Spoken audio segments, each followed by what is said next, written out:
अरहन्ताणं नमो अरहन्ताणं नमो अरहन्ताणं। जय आचार्य ने लिखा, भगवान आप एकोप बन गए, कोप का लेस भी नहीं बचा, इतने सुंदर बन गए कि इंद्र भी आपके बराबर सुंदर नहीं है।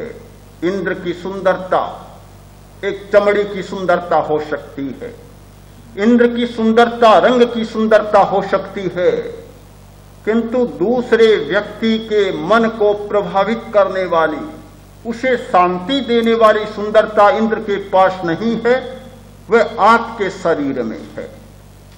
आपकी वाणी में इतना मिठास आ गया, और इसलिए आ गया कि क्रोध के कारण जो कटुता बाहर निकलती थी वह सारी की सारी समाप्त हो गई। केवल करुणा, केवल सुंदरता और केवल मधुरता आपके चारों ओर बिखर रही है। जब हमारा जीवन दर्शन बदलता है, इस सच्चाई को हम समझ लेते हैं कि क्रोध के कारण केवल घरेलू वातावरण ही नहीं बिगड़ता, केवल कलह झगड़ा और संघर्ष ही नहीं होता, किंतु सारा वातावरण प्रदूषित हो जाता है। आज के युग की बड़ी समस्या है वातावरण प्रदूषण की। चारों ओर पॉल्यूशन की समस्या, इतना दूषित वायुमंडल हो रहा है फैक्ट्रियों के द्वारा, ऊर्जाओं के द्वारा, बसों, ट्रकों और मोटर कारों के द्वारा सारा वायुमंडल दूषित हो रहा है। इस बात को सब अनुभव कर रहे हैं, किंतु इससे भी गंभीर समस्या है क्रोध के प्रदूषण की। ये गैसों के प्रदूषण की बात तो समझ में आ गई, अभी तक भी यह सच्चाई समझ में नहीं आई कि मनुष्य समाज में भयंकर गुस्सा चलता है, लड़ाइयां चलती है, कलह चलता है, संघर्ष चलता है, और वे परमाणु जो निकलते हैं वे सारे वायुमंडल को कितना दूषित बना रहे हैं। प्रदूषण का उपाय सोचा जा रहा है कि वायुमंडल शुद्ध बना रहे, प्रदूषण न आए, किंतु कोई उपाय भी नहीं सोचा जा रहा है।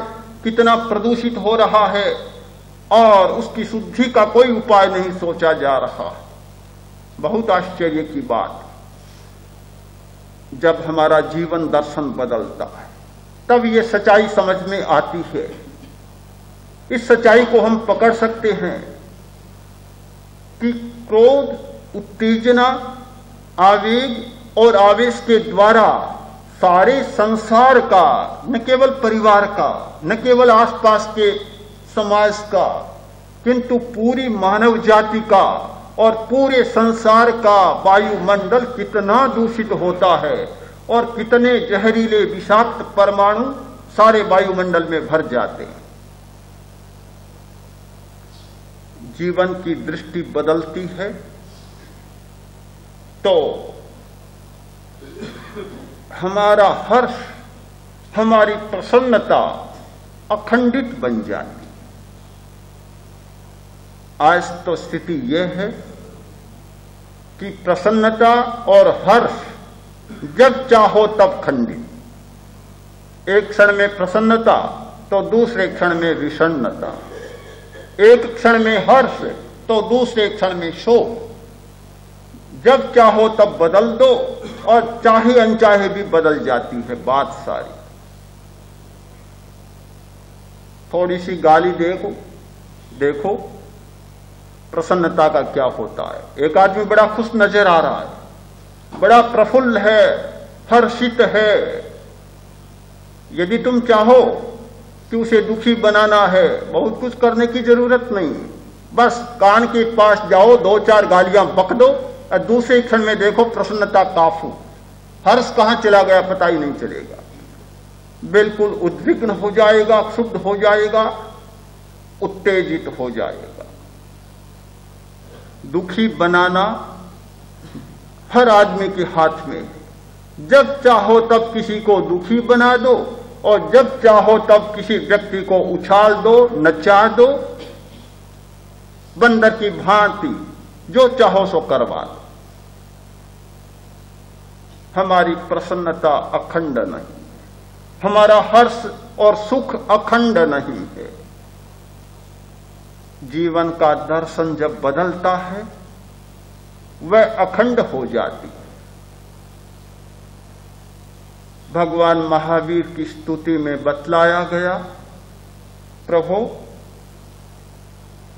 आपको कष्ट दिया गया, देव के द्वारा कष्ट दिया गया, मनुष्य के द्वारा कष्ट दिया गया, पशु के द्वारा कष्ट दिया गया, पर आपकी प्रसन्न दृष्टि में कोई परिवर्तन नहीं आया। जब संगम नाम के देवता ने कष्ट दिया,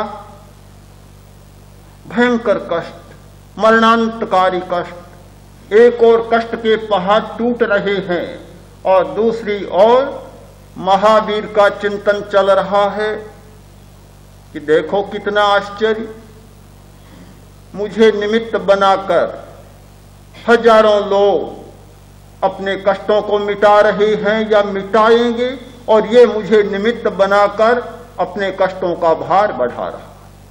क्या सोचा जा सकता है? कभी नहीं सोचा जा सकता। थोड़ा सा भी कोई कष्ट दे, तत्काल मन में आती है कि बदला न ले लूं तो मेरा नाम ही क्या है। अगर दिन में तारे न दिखा दूं तो मैं क्या हूं फिर? उसने मेरा अपमान कर दिया, उसने मेरा तिरस्कार कर दिया, उसने मुझे गालियां दे दी, उसने मेरा थोड़ा अहित कर दिया, उसने मुझे सता दिया। जब तक बदला न ले लूं सुख की नींद नहीं सोऊंगा, जब तक बदला न ले लूं चोटी नहीं बांधूंगा। न जाने इतिहास में कितने लोगों ने संकल्प किया था कि जब तक बदला न लूं ये चोटी नहीं बंधेगी, चोटी खुली रहेगी। ये हाँ, दाढ़ी नहीं कटाऊंगा, मूंछें नहीं कटाऊंगा, ये सारी अखंड रहेंगी। एक और तीव्र प्रतिशोध की भावना, बदला लेने की भावना, और तिल मिला उठता है थोड़ी सी अनिष्ट की भावना आ जाने पर। वह भी हमारा एक जीवन दर्शन, और वह जीवन दर्शन बहुत व्यापक जीवन दर्शन है। हर आदमी उस जीवन दृष्टि से चल रहा है, किंतु यह भी एक प्रकार का जीवन दर्शन कि कष्ट देता जा रहा है और मित्रता की भावना बढ़ती जा रही है। यह अज्ञानी आदमी कष्ट दे रहा है, सच्चाई को नहीं जानता, यह मेरी आलोचना कर रहा है, यह मेरी हंसी कर रहा है, मखौल कर रहा है, मजाक कर रहा है, नहीं जानता सच्चाई को। इसका कोई दोष नहीं है। जिस दिन यह अपनी सच्चाई को समझेगा, ऐसा नहीं करेगा। मैं ऐसा करूं कि इसकी सच्चाई को समझने की दृष्टि जागे, इसका विकास हो, इसकी आत्मा जागे, इसकी चेतना जागे, इसका कल्याण हो, इसका भला हो। एक यह जीवन दर्शन और दूसरा वह जीवन दर्शन। अध्यात्म की साधना में, ध्यान की साधना में इस जीवन दृष्टि का विकास होता है कि दूसरे के द्वारा सताए जाने पर भी अपनी प्रसन्नता भंग नहीं होती, अपना हर्ष खंडित नहीं होता, अव्याबाद सुख हो जाता है।